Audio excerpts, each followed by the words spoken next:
All right, well, hello and welcome everybody. We are back again with another great episode of the Weaver Webcast.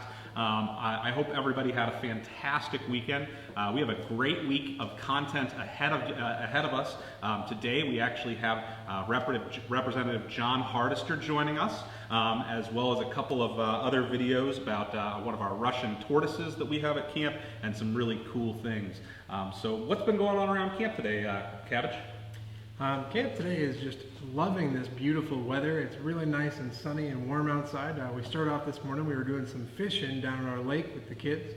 And then we're working still to get our garden up and running. We've got some people working on our herb spiral, which hopefully we'll get to take a tour of later this week or maybe next week. And just making sure that everything is ship-shape for the spring and ready to grow.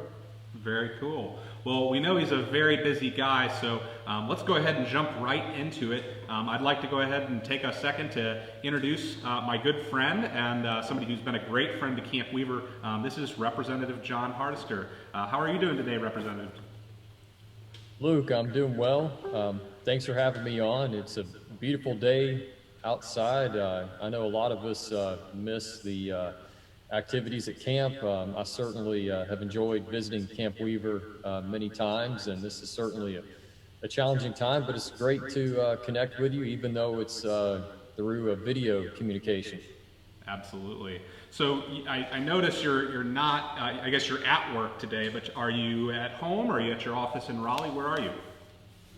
Yes, so I'm actually working out of my home office today. We have been in session lately. Last week we were in session dealing with the pandemic. We passed legislation to provide $1.5 billion in relief for COVID-19. And we're in recess today, but I'm back home working out of my office just like a lot of folks are. I'm staying busy, but I'm working from home. Very cool. So, what is your job within the House of Representatives? So, can you tell us a little bit about what your specific role is? Sure. So there are 120 members of the House, 50 members of the Senate.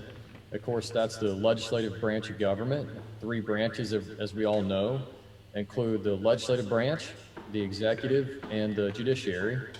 And I'm on the legislative side, and we're bicameral. We have the House and Senate. If you look behind me, this is a composite of all the members of the House, and you can't really see it, but I am right here is behind me is my picture, and if you look a little bit higher up here, that is a picture of the House floor, and I sit, well, you can't really see it, but I'm up there somewhere. It's kind of like playing Where's Waldo, or in this case, Where's John Hardister? But there's 120 members of us in the House, and it's a really cool job. It's not easy, but basically our job is to run the state. We deal with appropriating all the funding, all the tax money that we receive. Education's a big priority. Healthcare, Medicaid, transportation, state parks, things like that. And of course, now it's challenging with the pandemic. We've been faced with a lot of difficult decisions, but we're doing the best we can. So John, you said that there's 120 people that sit in that room when you're trying to share ideas or move forward with legislature. How does that work inside the room? It actually works fairly well. We have to build consensus. You have to pass legislation in order to enact it into law. And that requires a majority vote.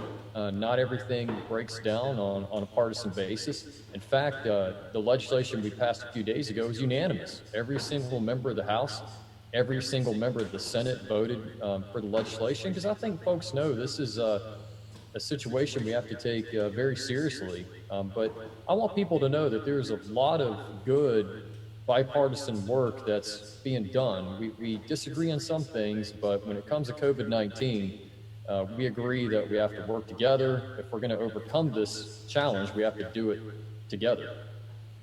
That's awesome. And just to be as clear as possible, a lot of our viewers are younger viewers. What exactly does it mean to have, what does bipartisan mean? So what bipartisan means is there are two political parties in the United States, two major political parties, and that's Republican and Democrat. And currently in North Carolina, we have a Republican majority in the General Assembly where I serve, but we have a Democratic governor. And so that means we have to work together to get things done. Awesome. And within your role, one of the things that I think is really neat about you, John, is that we can tell you're probably among one of the younger representatives and politicians in the state. Have you ever faced any challenges being one of the younger members of our legislature? And what would you say to young people that aspire to be leaders, and how to overcome kind of that age obstacle, if it has been one for you? Well, two things I want to point out is, one thing, young people are the future. They're the ones who are going to be occupying these seats in the General Assembly. A young person who's watching right now can end up being elected governor one day. So it's very important to remember that young people are the future. The second thing is, even if you're too young to vote, you can still have an influence on the process. There are young people who email me all the time with ideas, who call me with ideas. In fact, recently I got an email from a elementary school student who had an idea for a state dinosaur. There were fossils found, a particular kind of dinosaur in North Carolina. You know, we have state mascots and state symbols, and I thought it was a wonderful idea. We're in the process of drafting a bill. Very cool. Out of curiosity, can you tell us what the state dinosaur might be, or what the proposed dinosaur is? I can't pronounce it. I can't pronounce the name. I'm afraid to try. I've never heard of this dinosaur, but apparently the fossils were found only in 2 states so far, Missouri and North Carolina. So I think it's great. That is pretty cool. I think my my personal favorite state symbol is the North Carolina folk art, or state folk art, and it is the whirligig, which is a big spinning metal contraption. I can't remember the name of the artist, but the whirligig, look it up, it's pretty cool. Yeah, that is very cool. So you work, it's important, one of the things we think is interesting too is you work at the state level, and you work in the state house, What is the difference between a congressman that works for the state versus a federal congressman? It's a great question. So you really have 3 levels of government. One level is the state, that's where I serve. And then one level is local. That would be like your city council, your school board, your county commissioners. And the other level is federal. And of course, that's the President of the United States, the Congress, U.S. House and Senate, and of course, the federal judiciary, the Supreme Court, things like that. So you have those 3 layers of government, and the federal government kind of oversees the country as a whole. And then at the state level, we deal specifically with issues that affect the state. And of course, local government is very important as well. Awesome. So John, I know that you are the House Whip. Can you give us a little bit of a description of what that entails? Yeah, basically my job as the whip is to build consensus when we're voting on something. We don't try to persuade people to vote against their conscience. We want people to vote based on what they think is right, but oftentimes you have to compromise, and the whip helps build compromise and encourage people to work together and try to get us to a point where there's agreement. The other thing I do is attendance. I have to make sure that members know that we're having session, that they need to be at the Capitol. I do attendance whenever we have a committee meeting. So that's really a lot of what I do is attendance, kind of like when you go to class, your teacher may call the roll or do attendance. I do the same thing. If someone doesn't show up, do you text their parents to see where they are? I've never texted parents. It hasn't come down to that. Usually I get hold of the member directly, but there have been cases when I texted someone's spouse. I've done that before. How many days of the year, and this may be tough to answer because of the unusual time we're in, how many days of the year are you in session? Like how many days a year are you actively working on your congressional responsibilities? It really averages out, I'd say, to be about 6 months out of the year that we're in session. But even when we're not in session, when I'm back home, I stay busy. I try to talk to folks like you visit with business owners and schools and things like that. Interesting. And then, since do you have an apartment in Raleigh as well, or how does that work? I imagine some congressmen and senators are traveling some distance to get to Raleigh. How does that work? So for me, I live on the eastern side of Guilford County, not too far from Camp Weaver, and I'm actually right by the interstate. So when traffic's not heavy, I can get from my home to the Capitol in about 1 hour. So most of the time, I drive back and forth. However, when we get really busy and we have late nights, when we're doing the budget or we're getting towards the end of session, there's a lot of bills being voted on, we can have a late night or early morning. In that case, I will stay in a hotel. But there's a lot of members who live a lot further away than I do. Like, think if you live at the Outer Banks or you live out west, it's a long drive. And a lot of those members will have an apartment. Some will stay in a hotel. Some may have a friend they stay with. So it's different for each person. Do you ever have like congressional slumber parties? That's kind of what I envisioned. We haven't done that yet. We have, we'll get together and have dinner, but then we go our separate ways after that. I can imagine. It's probably a long day together. Very cool. Very cool. Did you have any other questions for John?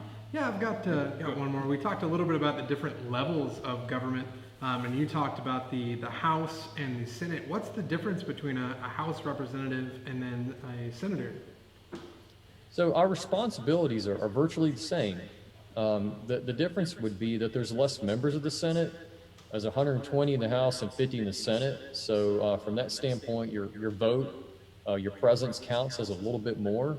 But basically, the two chambers are equal in power and authority, except the Senate does have the ability to approve appointments that the House doesn't. So like when the governor appoints someone to be secretary of a State Department, that has to be approved by the Senate.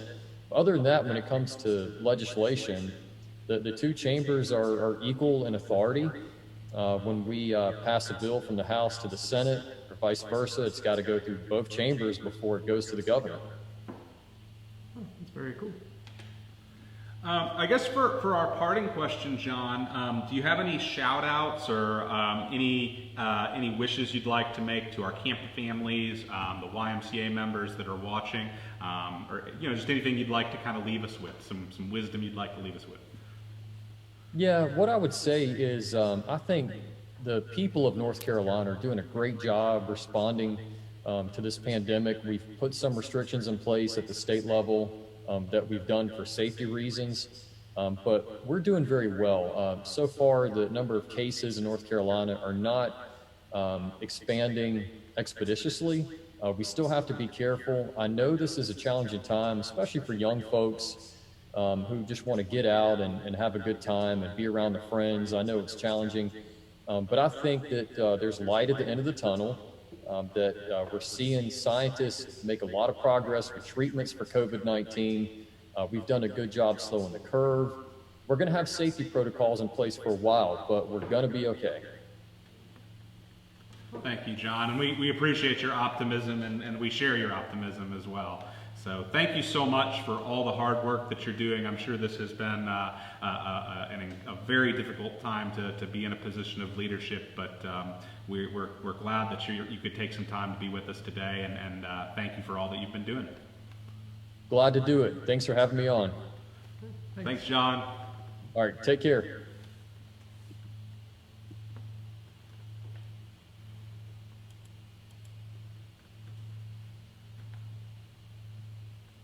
All right, so we are back, I think. We hope. Yeah, we're back. Yeah, we're back. All right, so yeah, that was pretty interesting. I'm really glad that John was able to join us. What else do we have on the agenda for today? So today we've got two things. I told you we were going to get to see that video that we shot of some planting out in the greenhouse, and a little bit of a tutorial on how to start your own seeds at home if you want to. But also today we wanted to introduce another one of our camp animals. I'm going to reach down here and grab her and bring her up on the table where y'all all can see me.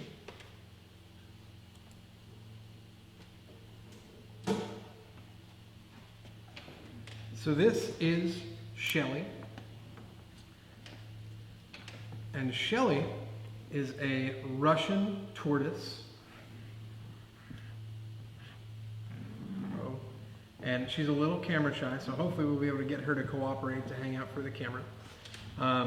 But in our reptile room at camp, we keep several different reptiles, and Shelly, along with Torty, who's another Russian tortoise that we keep, live together, and they like to do a lot of cool things together. One of the things that they like to do a lot is to burrow, so they live in some mulch in their enclosure, and they like to burrow down deep underneath it and hang out down there in the dark, calm places.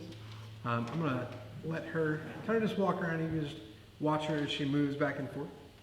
So I guess with a name like Russian tortoise, where are they from? So they are from Russia. They're actually from Eastern Asia in general. So they're Russia, Kazakhstan, Pakistan, a lot of places like that is where you can find these tortoises. They're so widespread, in fact, that people aren't exactly sure how many of them there are in the world. They're currently considered at risk just due to the devastation of their home ranges and the continuing development of places for people to live in, roads and things like that. So they're a little bit at risk, but they're kept as pets a lot around the world, and are definitely not native to North Carolina, but will very gladly walk around our grass and munch on our dandelions and clover and grass and just about anything else that they can find.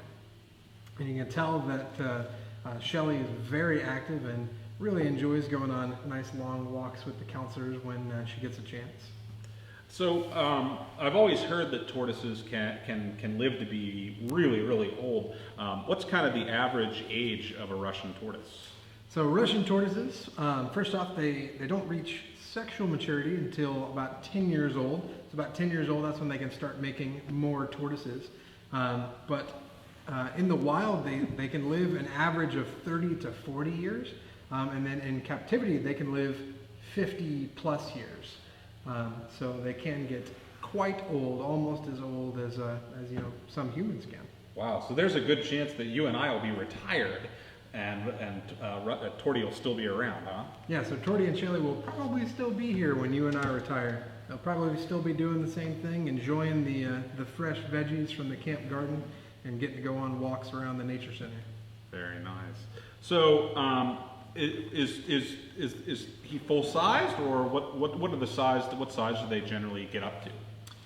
So the tortoises, the Russian tortoises exactly, grow to one of the smaller sizes for a tortoise. You've seen some tortoises that get really, really big, whereas these tortoises grow up to only about this big. This is about as big as they get, which is typically no bigger than like 8 to 10 inches long. Wow. Okay. Very cool. And what are some of their favorite foods that they like to eat? So some of the favorite foods that they enjoy, they definitely love green beans, which is one of their staples. They also love munching on kale and mustard greens from out at the garden. And then they really, really love dandelions and clover that we have, all over camp. So kids love to pick them as they're going by and just drop them down into their enclosure as they're going through the nature center, and they will just munch them straight up. And I'll actually see if I can't hold on. grab, I brought a little bit of food with me that Shelly here may or may not be interested in, because this is a little bit different of a walk than Shelly is used to. Oh, maybe. But might be excited and might be interested in eating some food. Oh, here we go. I think he's going for the green bean. Yeah, he so got absolutely green loves green beans. But we feed them just about anything out of the garden. They obviously are herbivores, so they don't eat any meat. They eat lots of different plant material. But Shelly will eat tomatoes, cucumbers, green beans, pretty much anything that we can give to Shelly. I have not tried any of the spicier foods yet. I think I've held off on that. But as you can see, Absolutely loves green beans. So if we have two tortoises, I know that sometimes like birds move in flocks, fish move in schools, buffaloes move in herds. What do you call a group of tortoises? So it's pretty funny actually. A group of tortoises moving together is called a creep. So a creep of tortoises. Not because they're creepy, but because they tend to move at a relatively slow pace, though not so slow that you can't pay attention. When you're taking out one of our tortoises on a walk, you always have to be mindful of the fact that if you're not watching that tortoise, it will find a place to burrow down into the ground and you won't be able to find it. Very interesting. Do you have any other just kind of fun facts? Oh, actually, sorry, I missed one question. So can tortoises swim? Like, could we put him in the water and have him swim? So if you take a peek right here, you can see these claws. The claws are really, really good for digging and burrowing, and they're not very good for swimming. So tortoises generally stay away from the water. If I was to take this tortoise and plop it into our lake, it would do its very best to climb out, but does not have the ability to swim at all, so it would definitely sink, which is why it likes to hang out and walk around on the ground with us. Okay. Any other fun facts about tortoises? One last thing that I'll share. Tortoises obviously have a hard outer shell that is protective of them, and the early Romans were really admired how the shell protected the tortoise. And one of their battle formation is called testudo, which is named after tortoises. And they would actually take their shields and they would stand together really close as a group unit. And they would put their shields all around them like a tortoise shell and then march forward holding the shields to defend themselves from arrows and things like that. Really? Yeah. That's super, super cool. Awesome. All right. Well, thanks for bringing them up today. I think that was really good. So we'll say goodbye to Shelly and put Shelly back down here. And then we're going to head out to the garden to kind of take a peek at some of the seeds that we're starting out there in order to feed Shelly later on in the year.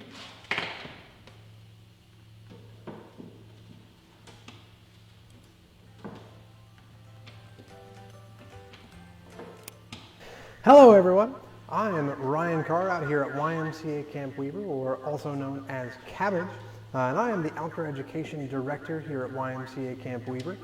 We've really been missing all of our school field trips that we usually have this spring, but camp goes on and we're still working on getting our big garden up and ready to go. So today I thought that I would share with you our process of planting some seeds here in our greenhouse. You can see behind me I am inside of a clear building, and you might even notice that above me there's this darker section. That's actually a sunshade that we have on our greenhouse in order to reduce the amount of light that comes in, just because it gets really toasty in here if we take that off. A little bit too toasty for some of our plants. So today what we're going to be doing is planting into this seed starter right here, and you'll notice that it has a bunch of little individual cells. I went ahead and pre-filled them with some of our starter dirt, and our starter dirt is just a little bit of dirt from our garden, a little bit of compost that we've made from our horses here at Camp Weaver. They leave us some nice manure piles. We actually clean that up and compost it and use it as fertilizer in our garden. And I'm going to be planting 3 different things today. I've got a couple of different seed packets. The first one here is some garlic chives. I really like chives because they come back year after year and they're really pretty. They often have, the garlic chives have this pretty white flower on them, and then our other chives actually have a really pretty purple blossom, which is an herb that you can cut up. A lot of people use them on mashed potatoes or in their baked potato, things like that. I'm also planting some Swiss chard, which is a little less common. You might not have heard of Swiss chard before, but it's a leafy green that grows up nice and dark and green, and then the stem of it actually is a bright red color, and they're really pretty, and they're also really good to add to a salad. And then the last thing that I'm going to be adding today is some basil. If you like Italian food, you've probably come across basil before. A lot of people use it in their sauces as they're making spaghetti and things like that. And it comes up really pretty. It grows really well in our garden here. So we're going to be planting a little bit of that to start as well. As you're starting to plant things, it's really important to know when and how to plant it. So really the best indicator of how to plant something is going to be given to you on the seed packet. So what I always suggest is read the entire seed packet, and then especially look out for this little section here, which if you take a peek at it, it's got some instructions on it for a bunch of specific things. The first one is the seed spacing, so about how far apart they need to be when you start growing them. It's got the seed depth, which is about how deep it needs to be when you actually plant it into the ground. Days to sprout, which is basically after you plant it and you water it the first time, how long is it going to take for you to actually see something happening? And then there's a couple other things that it includes, as well as the days to harvest, so about how long it's going to take before you can actually harvest that plant for your use. And then how far apart they need to be once they mature. So we're going to plant some basil to start off. We're going to be starting out in these little cells. And basil, as I'm looking at it, needs to be a 1/4 inch deep. It takes about 7 to 14 days to sprout. And then it's about 65 to 75 days until harvest. So about 2 months to 2.5 months from now, we'll be able to harvest some basil to make ourselves some either dried basil, or we could take that fresh basil and actually mix it in with our sauce as we're cooking it down. The first thing that I'm going to do is, it tells me that I need a 1/4 inch depth. So a 1/4 inch for me is about half the length of my little fingernail. So you can actually just go and make a little spot for each seed with your finger if you like. Or my preferred method is I cheat and I use a Sharpie so I don't have to squish my finger down in the dirt and get dirt under my nails. But I'll take my Sharpie, and I know about how deep a 1/4 inch is on my Sharpie.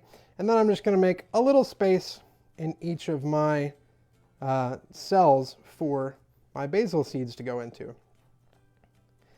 As I'm doing that, I'm just making sure that my soil is nice and damp, and then I get that little space that I need. The seeds that I have, we don't like to throw away seeds. We reuse them until we run out of them. So these seeds are not from this year, but they still will sprout. Not all of them will sprout, most likely. So what I'm going to do is actually go ahead and put 2 seeds in each of my little cells here in my seed starter. You can see if I hold that up, basil seeds, very, very small. A lot of seeds will be really small, especially herb seeds tend to be very tiny. So it's really important that you're careful and that you don't lose all your seeds by accident. So I'm going to take my finger and just pick up 2 little seeds each time. I'm going to drop 2 seeds at a time into these little wells as I go around. This is definitely something that you can do at home as well. So if you have any seeds or your parents have any seeds, I think that it's really rewarding and fun to start growing plants. And I actually have a whole bunch of plants both here at camp, and I have some at my house as well. I was really excited this year. I started mint from seed, which I've tried a couple times before and hasn't gone super well for me. But this year it went really great. I got a really good sprout rate on all of my seeds. So I'm excited for the first time that I get to make some mint tea with that mint that I've got growing back in my house. As I go around, I'm just sprinkling in 2 to 3 seeds, not really being particular about exactly how many, because it won't really matter. Once they sprout, if too many of them sprout, I'll actually later, I will thin them out to make sure that they have enough space and enough nutrients and that they're not fighting with each other to try to survive. And I had more basil seeds than I thought, so I'm going to actually go ahead and prepare a couple more cells and keep sprinkling seeds as I go. For me, it helps to always go just in order so that I don't forget which ones that I put in, because as you can imagine, these are pretty small seeds, and if I wasn't paying attention, I could very easily forget which cells had seeds and which cells didn't.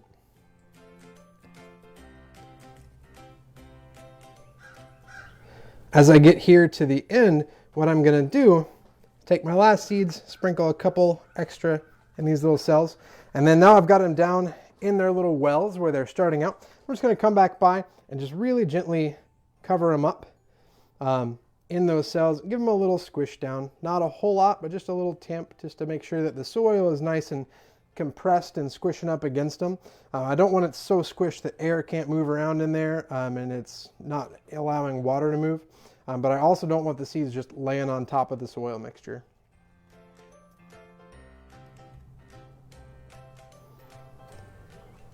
All right, so that's my basil planted. I want to make sure that I can remember where the basil is because right now it all looks exactly the same. But I know from here over, I've got basil. So I'm going to take a little seed marker that I've got, which is just a little white arrow right here. And I'm just going to write basil on it. It's also good to write the date that you planted it, when you think it's going to sprout, and how long it takes or when it's going to mature. Another good one to include is the spacing for when you transplant them over to the garden if you're going to do that. So I'm going to put basil. I'm also going to include for my basil, whoops. My basil says 7 to 14 days to sprout. So today is April 30th. So this should sprout in about May 15th. That's when I'll start to worry that the seeds didn't do well or I didn't water them enough or something has gone wrong. And then they are harvested in 65 to 75 days. I'm going to put that on there as well so that I know how long it's going to be. Then I'm just going to take my marker, plop it right in here, so I know that from here over I've got all basil. Then I'm going to move on to planting my next plant. Swiss chard is what I'm going to go with next. I really like these, so I'm probably going to do 3 rows of the Swiss chard right here. Let's read our instructions for the Swiss chard. So the seed depth on these is a 1/2 inch, which is a little bit deeper. 1/2 inch for me is about the entire width of my little fingernail. 5 to 17 days to sprout, so it might take them a little bit longer to pop up than it will take our basil. But they will be mature a little bit faster, so it's about 55 days until harvest, and then about a foot apart when we're transplanting them into our garden. So let's go around and go ahead and make our 1/2 inch wells. So I'm making my 1/2 inch wells, making sure that I've got space for my seeds to go in.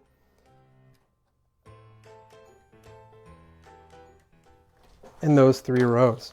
Then I'm going to take my Swiss chard, open up my bag, and then just pour some seeds out into my hand.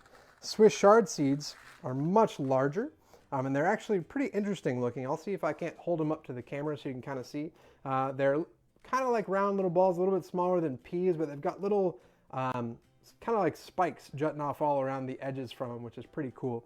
It's really neat to see how different seeds look, and how this little package right here is going to turn into a completely different plant than the little package that I just planted over here. So I'm going to go by with my Swiss chard, and once again, I'm probably going to do 2 of these in each of these holes. It's a little bit easier for me to make sure I actually am putting 2 in with the Swiss chard because they're so large that I can actually individually pick up the seeds rather easily. This is not the only planting method that we use at camp. Hopefully in the coming weeks I'll get to show you some others. It's getting to the time now where we can start planting directly into our garden. We like to plant a lot of things like radishes and carrots because our animals at camp love to eat radish greens and carrot greens. They'll eat the carrots too if we give them to them, but we try to avoid that as much as possible because they're really sweet. And it's like kind of like giving candy to a camper. You don't want to give them too much candy, enough to make them happy, but not so much that they start to get sick. So there we go. I've got all of my Swiss chard in. Now what I'm going to do is come back by and just make sure that I cover those seeds up nice and good. As I'm covering each one up, remember that I'm taking my finger and just very gently tamping the soil down on top of the seeds to make sure that those seeds are nice and covered up and they've got good contact with all the soil around them. That'll allow for the water to get to them really well and allow for them to grow as well as they possibly can. All right, so I've got my Swiss chard in. I know it's in these 3 rows. I'm going to go ahead and label those before I forget. Pull up my tag right here. So Swiss chard.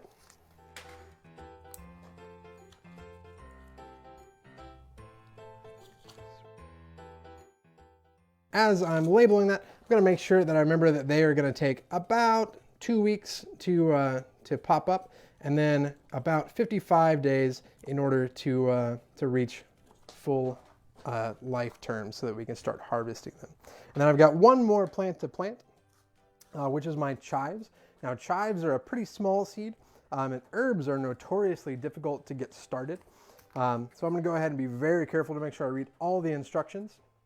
Another thing that your plants will have on the seed packet is a sun rating.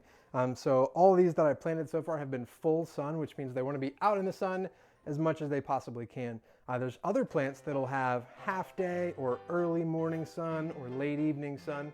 And those you want to plant in specific places where they'll be shaded at parts of the day so that they won't get too hot. And if you plant them in the full sun, most of the time they will not do as well, or some of the time they'll even die. But my chives, it's 80 to 90 days to harvest, so about 3 months to harvest.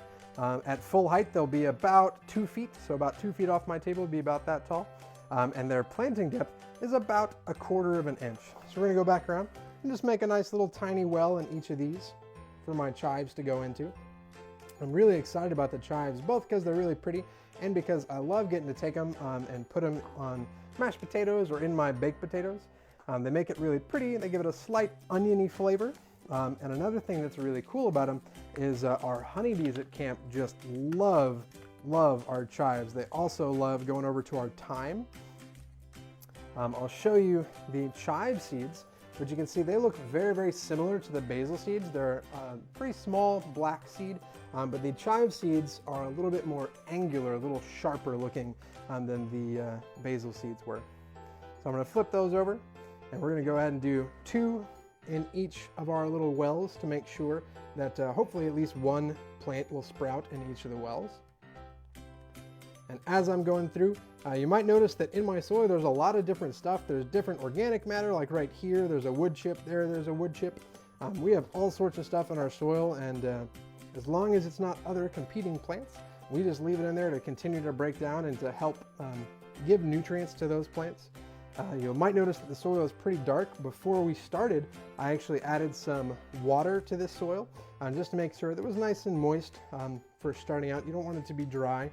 So I actually made it a little bit moist in one of our big buckets over here, and then I mixed it all together with a shovel so that it was not like soggy, but kind of damp, so that as I was getting going, the soil's already got a good moisture level, and when I water it in, it will not need that much water to be poured over it. So I've got my seeds in. I'm going to go ahead and close up those little spaces with my chives in them, and I'm going to hope that all my chives are going to come up. And once I get those all closed off, I'll go ahead and make a tag for my chives so that I don't forget what these are. So chives, remember I'm going to put some extra information there on the back that I'm taking from the seed packet. So my chives are 80 to 90 days for harvest. And when I plant them, they need to be about 3 inches apart. When I thin them out. So when I'm placing them out in my garden, I need to make sure they're at least 3 inches apart.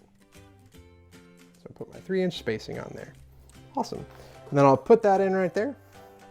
My last step for today is to make sure that all of the seeds are well settled where they need to be. And as you can see, I'm going to pick this up just to show you. All of my cells are all separated on the bottom, and there's a container down there underneath them that'll catch any excess water and allow the dirt to soak that water back up if the dirt dries out. I'll grab my watering can from right next to me. I'm just going to really gently do what's called watering in my seeds. So the water is going to allow the soil to settle around the seeds and allow the seeds to soak up enough moisture to let the seeds know, hey, it's time to start growing. I hope that you at home get a chance to start growing something at the house. You don't have to do as many as I'm doing. We've got a big outdoor garden, but if you want to do just a couple of plants to have at your house, it's a really fun and rewarding activity. And I hope that you all have a great day. Thanks. Bye.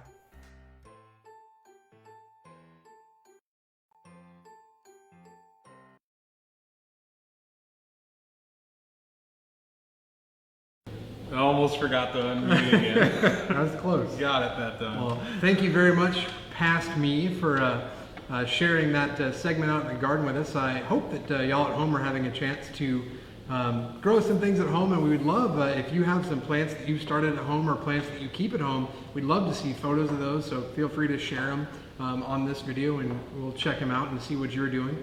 Right now we've got a bunch of stuff out of the garden that we'll be sharing over the coming weeks, and We're pretty excited that it's back to the time of the year when stuff is growing and blooming and coming back to life. So just kind of a sneak preview of some things that we've got coming up on the calendar for this week. So we've got some more gardening videos that Cabbage had mentioned. The one that we're really excited about, we had to pre-record this interview. We did it this morning, but we still need to edit it. But for those of you who remember Irish and Tigger, they are now living in Ho Chi Minh City, or Saigon, in Vietnam, and took us on an awesome tour of their neighborhood. Yeah, it was very cool to get to see the differences there. And you guys will get a great chance to do that. We're also hoping to have a firehouse tour. One of our staff members' husbands is a fireman and is going to be doing some filming around that. So we've got lots of great content coming forward for you guys to check out in the next couple of weeks. So I think that's it for today's episode. Yeah. Hope that y'all are having a good time and enjoy this beautiful weather. I know that we're all in lockdown right now, but that doesn't mean that you can't step outside of your house and enjoy the sunshine. Thanks, everyone. Have a great rest of your day.